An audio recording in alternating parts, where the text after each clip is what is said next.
Good afternoon. I spent much of this morning, as you might imagine, as indeed I think many did around the country, reviewing the Mueller report or those sections of it that were not redacted. And I'd like to share with you some early observations from what I've been able to read so far. First, as we reported some time ago and as the intelligence community disclosed as well, there was an extensive campaign by the Russians to interfere in our elections in 2016. That interference took many forms, but most significantly it took the form of an effort through social media to divide the country, to push out favored narratives, to assist the Trump campaign on social media through a massive effort led by the Internet Research Agency out of St. Petersburg. It also embarked on an effort to hack and dump emails from the Democratic campaign of Hillary Clinton, from her campaign manager John Podesta, and other efforts through their hacking and dumping operation to influence the outcome in the election. These efforts, similar to the social media campaign, were designed to help one party, Donald Trump, and hurt another, Hillary Clinton. There were also efforts through any number of meetings between Russians and Trump campaign people to exert influence, a covert influence operation mounted by the Russians that continued during the campaign as well as after the campaign. And I want to make several points about these findings for what we can tell so far from the Mueller report. First, the Attorney General did a grave disservice to the country by misrepresenting significant parts of the Mueller report, by attempting to put a positive spin for the President on the special counsel's findings. The Attorney General is not the President's personal lawyer, although he may feel he is. He is supposed to be the highest law enforcement officer in the land, and he is supposed to represent the interests of the American people. But when the Attorney General gives the perception that the President fully cooperated in the investigation when he didn't, that they provided all the information materials when they didn't, when the President in fact deprived the special counsel of perhaps the single most important piece of evidence, that is his own verbal testimony, that misleads the American people. When the Attorney General represents on the obstruction case or suggests that the special counsel desired him to make that decision, that the special counsel wasn't mindful of the Office of Legal Counsel opinion that a special counsel cannot indict a sitting president, when the Attorney General mischaracterizes the report in that way, he does a disservice to the country. A few things leap out about the substantive allegations on obstruction of justice and the issue of conspiracy. On the issue of obstruction of justice, the report outlines multiple attempts by the President to mislead the country, to interfere with the investigation, to make false statements to the American people, and to urge others to lie to the American people, to urge those of his staff to take actions to further obstruct the investigation, which may have been refused, but they were not refused owing to any goodwill or good motive on the President's part, far to the contrary. That these actions had a material impact on the investigation, that in fact the special counsel was deprived of information, or at least the timely access to that information as a result of things that the President did and said. It made our job, certainly in our committee doing our investigation, that much more difficult as it did the special counsel's investigation. Those acts of obstruction of justice, whether they are criminal or not, are deeply alarming in the President of the United States. And it's clear that Special Counsel Mueller wanted the Congress to consider the repercussions and the consequences. It is clear the special counsel believed that no one was above the law, and that includes the President of the United States. The Attorney General's actions would make the President above the law, would make the President such that he cannot commit the crime of obstruction of justice. That was not the special counsel's view. If the special counsel, as he made clear, had found evidence exonerating the President, he would have said so. He did not. He left that issue to the Congress of the United States, and we will need to consider it. On the issue of conspiracy, and again in contrast to what the Attorney General represented, as I have said all along, each of the acts that I enumerated, each of the meetings, each of the contacts is not only spelled out in this report, corroborated in this report, but additional contacts and acts are also itemized. It gives us more information than the public knew about these illicit contacts between the Trump campaign and the Russians, whether they rise to the level of a criminal conspiracy or not. And contrary to what the Attorney General represented, the special counsel makes it clear he did not consider collusion, as that colloquial term is understood, but rather whether the facts amounted to the crime of conspiracy. And on that issue, in fact, in the case of the Trump Tower meeting, he found that while there was evidence, he could not establish two parts of the crime.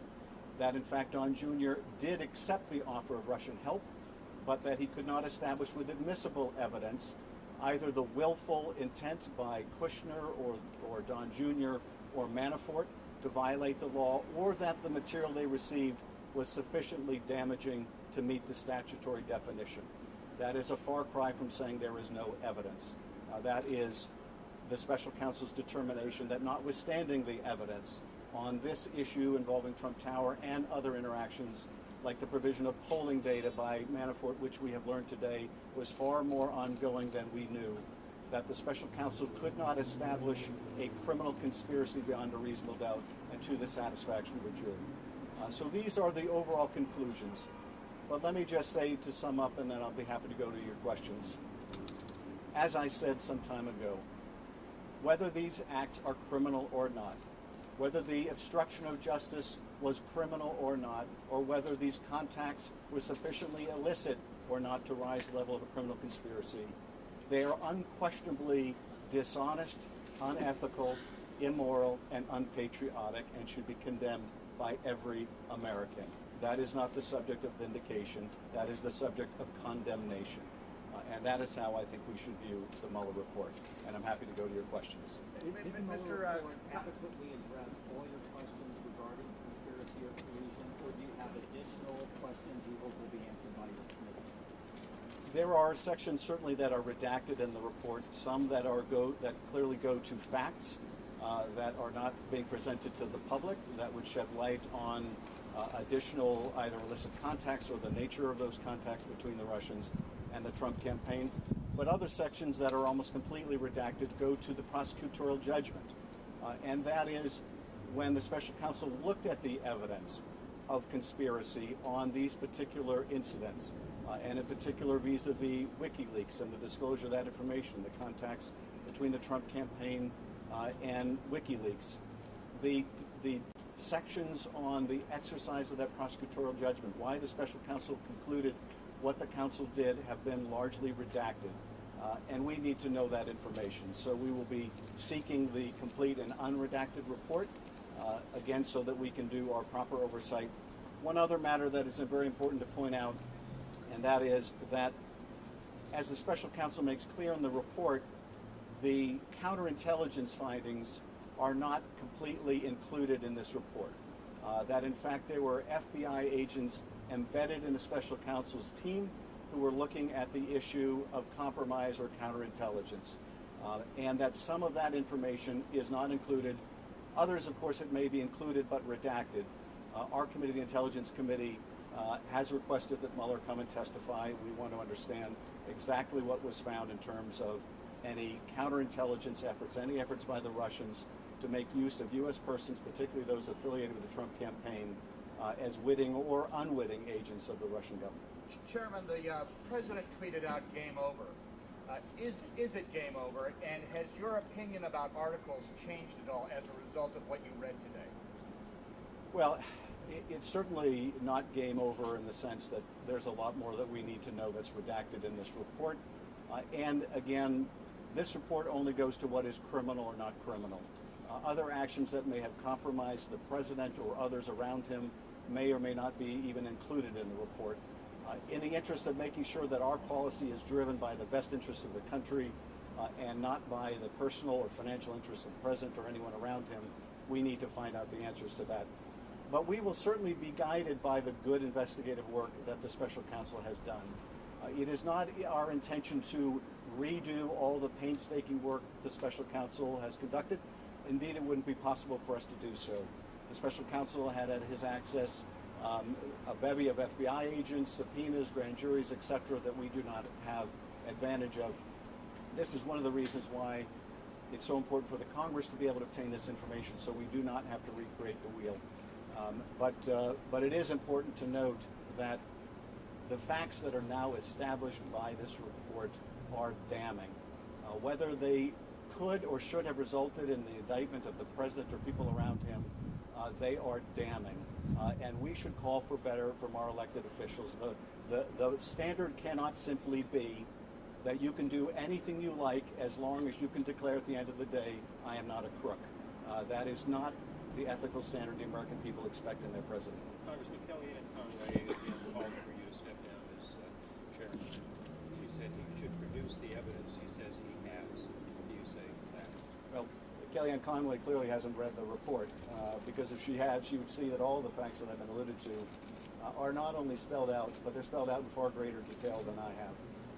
But look, this is coming from someone who invented alternate facts, and apparently she is continuing to cling to her alternate facts.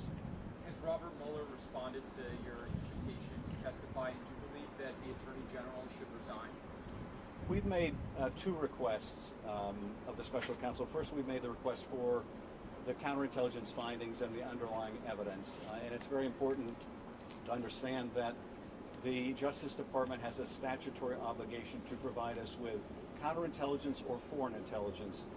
And so they're required to provide that. Now, some of that is documentary evidence, but we have also asked for his physical testimony. We have not received a response to that yet, but the Attorney General did say during his press conference today that he would not oppose that, and we will fully expect them to comply with both of those requests. Is Barr resigning? Is that In terms of Barr, look, I think he's done a deep disservice to the country, and frankly, he should have never been confirmed without committing to recusing himself from this entire investigation. As we all know, he applied for the job by writing a 19-page legal memo setting out why he thought an obstruction case against the president would not lie, that it was a bogus theory. And he made good on that job application in what he did today and what he has done thus far. So I think it was a grave error by the Senate to confirm him without requiring his recusal. In terms of beyond that, I don't want to comment. And how would you describe your thoughts on the fact that the president did not sit for an interview now that you've read the report? Is that a disservice as well, and where do you stand on that? Well, it's certainly a disservice to the country and to getting to the bottom of the facts that the president was unwilling to do what he said he would. Not the first time the president has reneged on a commitment. It is one thing to ask for written answers to questions. You then get the lawyer's answers. You get Rudy Giuliani's answers or Jay Sekulo's answers. You don't get the president's answers. When you have the opportunity to interview someone in person, you have the opportunity to follow up questions and get to the truth. That was not allowed to happen. As I suspected, and I said while this was going on, I thought it was a mistake not to subpoena the president. But as I expected, the special counsel did set out his considerations, and I think foremost among them was the president would fight it, he would have to litigate it, and that would lengthen his investigation. But I think it means the American people were deprived of important information. Forgive me, I got here a little bit late. If you've already asked this question, I understand. But if not, does what you saw today in this report rise at the level where impeachment should be considered? We need to look at the full report. Certainly what Bob Mueller has revealed on the obstruction of justice issue is the most concerning, because that, of course, involves the president's own conduct, his own falsehoods to the American people, his efforts to get other people to tell lies, his effort to deter people from cooperating with the investigation, his effort to reward those who stuck to the party line, all of which, of course, Bill Barr conveniently ignored in his press conference today. All of that is damning conduct by the President of the United States. And I think we need some time to let this sink in and understand the full repercussions for the country of having a president who lies to the country, who misleads the country, who urges others to do so, and frequently on a daily basis, but most significantly when it concerns an investigation into Russian interference in our election. This was an attack on American sovereignty. This was an attack on American democracy, and that a president would not only not cooperate with it, but would tell repeated falsehoods and would not sit down and allow the special counsel to ask questions, would in Helsinki take the Vladimir Putin's word over his own intelligence agencies. All of that needs to be considered by the Congress and the country in terms of what it means about the President of the United States. Thank you. Adam, can I ask you a That's all quick the time we question? have for it. Adam, Thank you so much. can I ask you a quick question? So sorry, thank you. That's all we have time for.